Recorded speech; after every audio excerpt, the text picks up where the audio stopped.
Hello and welcome to our presentation about phytonutrients, otherwise called phytochemicals. We'll begin with a quote from Hippocrates who said, "Let your food be your medicine and your medicine be your food." We want to start out with an overview of the constituents that we have in the food we eat. There are the more commonly known macronutrients, which are our carbohydrates, our proteins, and our fats. There are also micronutrients, which are our vitamins and our minerals, and the vitamins are broken up into fat-soluble vitamins as well as water-soluble vitamins. We also have fiber, which keeps our digestive system cleaned out, and it also creates a home for all of the microflora and bacteria in our digestive system. And then we also have phytochemicals or phytonutrients, which is our topic today. Currently, there are about 25,000 phytochemicals that have been identified, and some researchers believe there might even be up to 250,000 out there. So what are phytonutrients? First of all, the name itself is derived from the word phyto, which means plant simply. There are some other names given to phytochemicals or phytonutrients. There can also be called secondary metabolites or non-essential or conditionally essential nutrients. So these are all phrases that you can look for as you're doing your reading and research. The main purpose of phytochemicals for the plants are communication, protection from pests, and healing. An example of this is illustrated in the picture we have, which is a red poppy which attracts the bee. That color is from a phytochemical, and it is communicating to the bee. Plants also protect from pests by either giving an undesirable flavor, or they can even be toxic or lethal. And an example of a healing phytochemical would be, for example, resin or the sap that plants produce when they are cut. They have many effects on human health. Phytochemicals can be antioxidants, they can affect our metabolism, they can affect our cardiovascular health and cell replication. They can even go down to the very DNA and genetics. They can also be poisons or drugs. An example of this would be the phytochemicals that are found in the foxglove flower, which in themselves can be lethal to humans, but the medical world has extracted those phytochemicals, and we now know them as digoxin, which is a cardiovascular drug. So in summary, phytochemicals are all about color, smell, and taste. When we look at the effects of phytonutrients on human health, we have to keep a few points in mind. First of all, the research is still very active. This is a relatively new topic in research, and we also have to remember that many of the studies are epidemiological in nature. And that means that they study a population of people and find correlations between what the people eat and what their diseases are. This can give a correlation, but it's hard to draw a causation between a specific phytonutrient and a specific disease.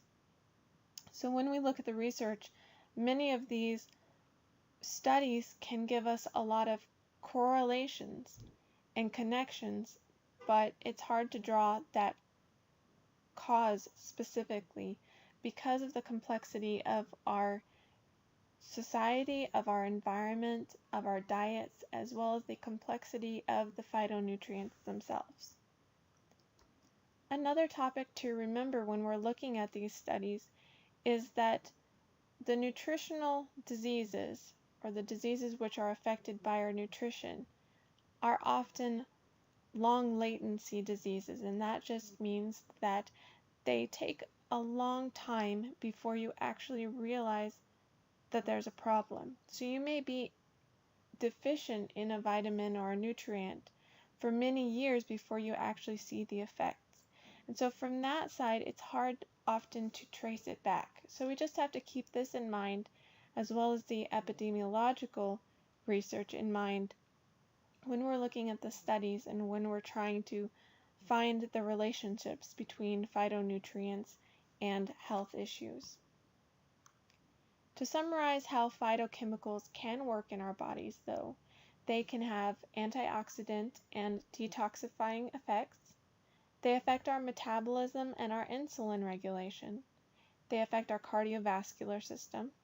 They affect our cell replication and affect cell mutation, which is also known as cancer. They can be hormone precursors and regulators. For example, they work very closely with estrogen and insulin. Those are two well-known effects.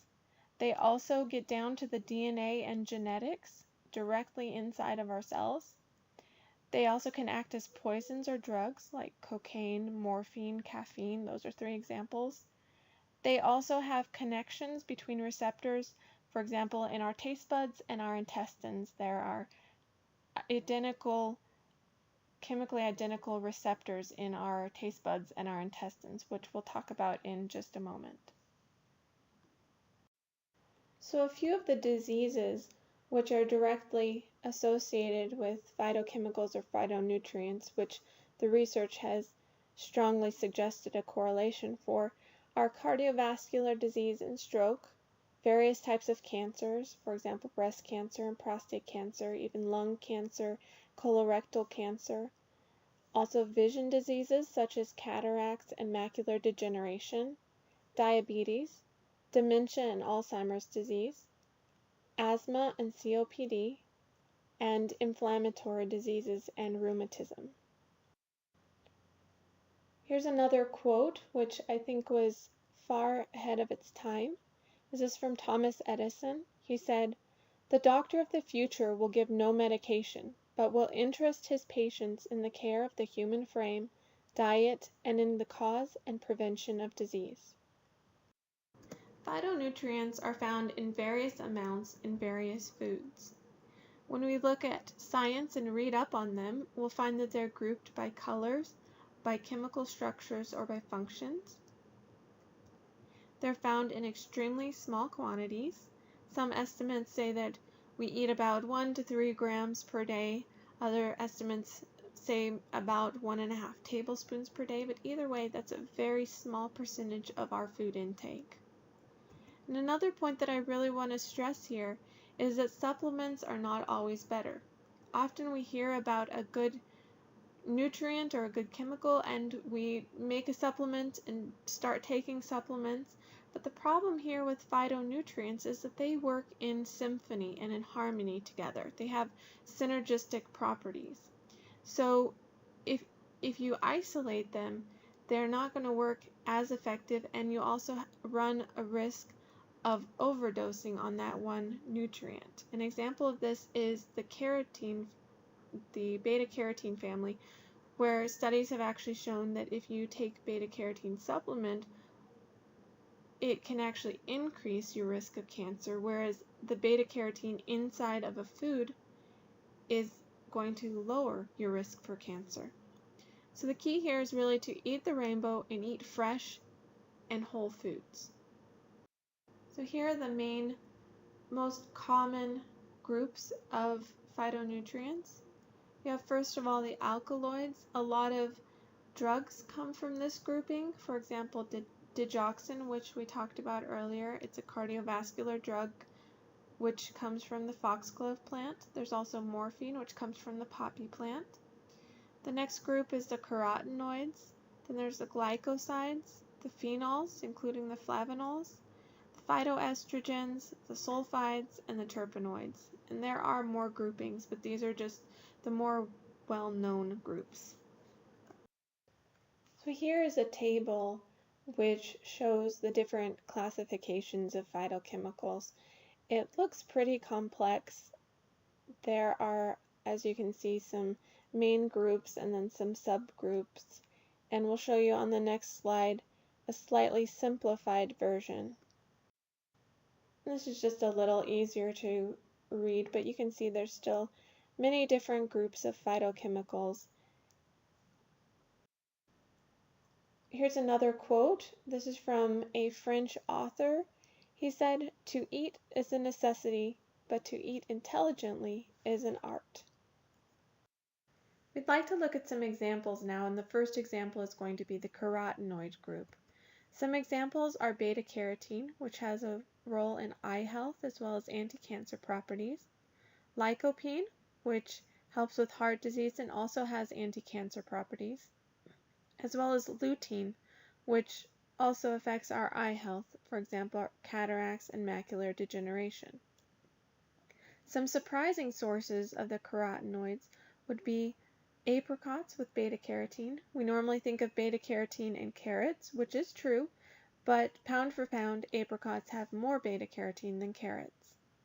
The next one is lycopene, which we associate with tomatoes, but actually watermelon has more lycopene than tomatoes when you look at it pound for pound.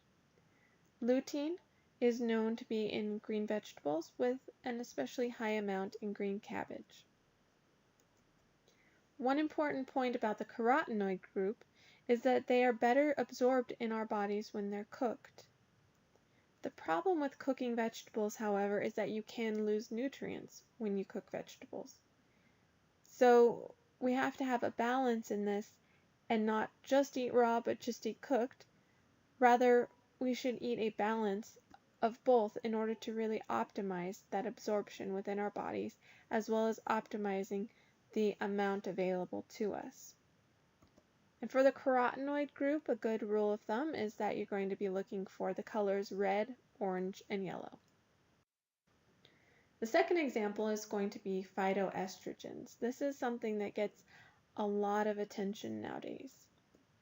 Some examples of phytoestrogens are your flavonoids, your isoflavones, and your lignans. The sources are going to be whole grains, legumes, and soybeans. They also are in other fruits and vegetables. These are just the main sources.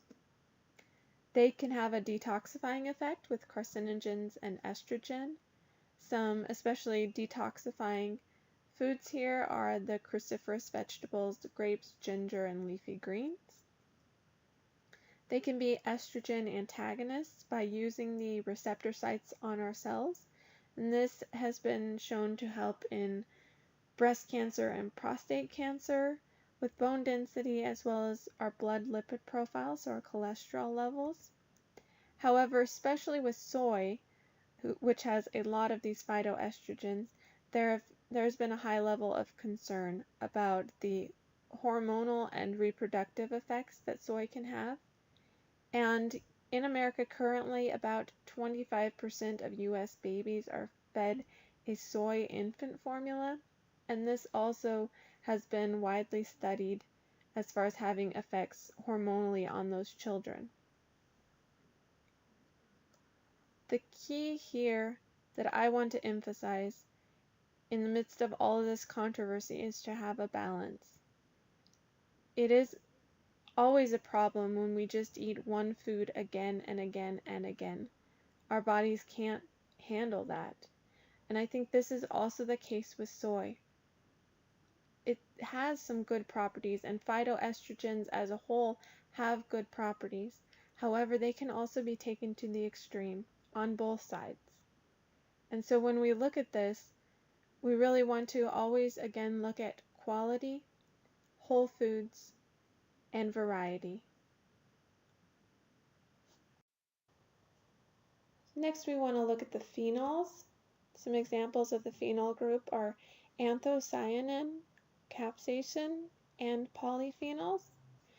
The main sources here are going to be berries, grapes, peppers, and many more really, but especially the foods with a dark color. They are known to be rich in antioxidants, and they help to clean up free radicals. Free radicals you've probably heard about. They are essentially atoms which have lost an electron, so they're very unstable, and they can have a cascading effect within our body and even reach down and affect our DNA. So what the antioxidants come and do is they essentially donate an extra electron that they have to these free radicals to stabilize them. And the antioxidants themselves do not become free radicals. So in this way, those free radicals get stabilized and the oxidative stress within our body is lowered. The phenol group also induces detoxification enzymes, It's not so much that they detoxify the body themselves, but they initiate the enzymes which do that job. The colors here are going to be the dark colors, especially blue and purple. So berries and grapes are especially rich in these phenol phytonutrients. So the next example is not a phytochemical grouping as such, but rather it's a property of many phytochemicals, and that is the bitter property. What's interesting here is that we have chemically identical cells within our taste buds as well as in our intestines, which communicate with each other. So when we eat a bitter food, our intestines get a signal and they produce what's called GLP-1, which is glucagon-like peptide 1, which is an insulin regulator. This insulin regulator is actually used as a diabetic medication. And this bitter sensation is started by amino acids, by protein, and by other bitter foods, for example, a bitter herb. They have studied patients who are taking GLP-1 medications, and they can correlate those medications or that hormone with a lower BMI or body mass index and with weight loss. And what's interesting here also is they have studied people who dislike bitter food, and they have shown that those who dislike bitter food tend to have a higher BMI or body mass index. So it seems that there's a correlation here between eating bitter foods, regulating your insulin, and lowering your weight. In contrast to this is that sweet-only foods which are only sweet without that bitter flavor, they stimulate other cells within our intestines, which stimulate the hormone called resistin, which communicates with our fat tissues and can raise our LDL or our bad cholesterol. So with this, we can really see that two different phytochemicals, the sweet or the bitter, can have a direct effect on our insulin and our body weight. Another point that I really want to bring out right now is that we need to eat foods in their most natural state. An example of this is the anthocyanin and resveratrol, which are a part of the phenol group.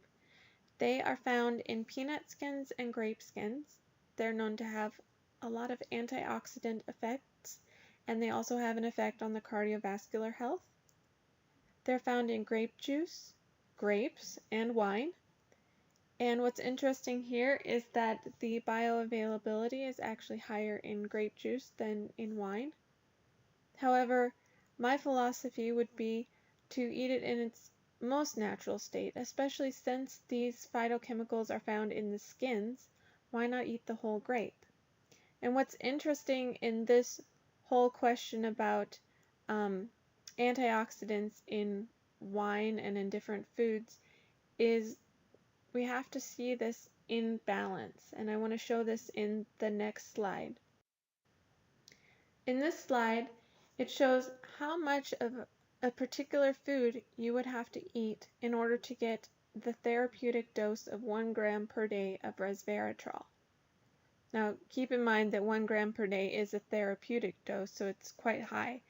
But this diagram just puts it into perspective because it's so easy to hype up one particular antioxidant and we think that that's going to be our cure-all. But in reality, to get these amounts that have been thought of as being the therapeutic value, you'd have to eat 52 kilos or kilograms of tomatoes or 33,000 kilograms of peanuts, which obviously is not realistic. This is per day. So it's definitely not realistic. So I think we have to see everything in a balanced picture and eat foods in their whole state, in variety, and trust that the foods that are in nature will provide the nutrients that we need when we combine them wisely and when we eat them in their natural state. And as we mentioned, these phytonutrients are often in the peeling. For example, the resveratrol and the anthocyanins were in the peeling of the grape.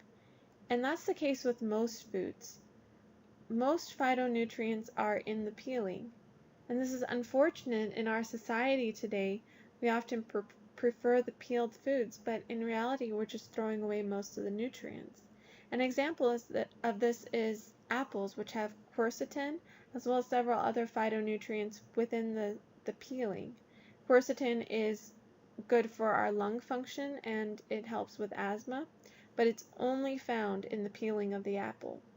And if we throw it away, then we lose that nutrient.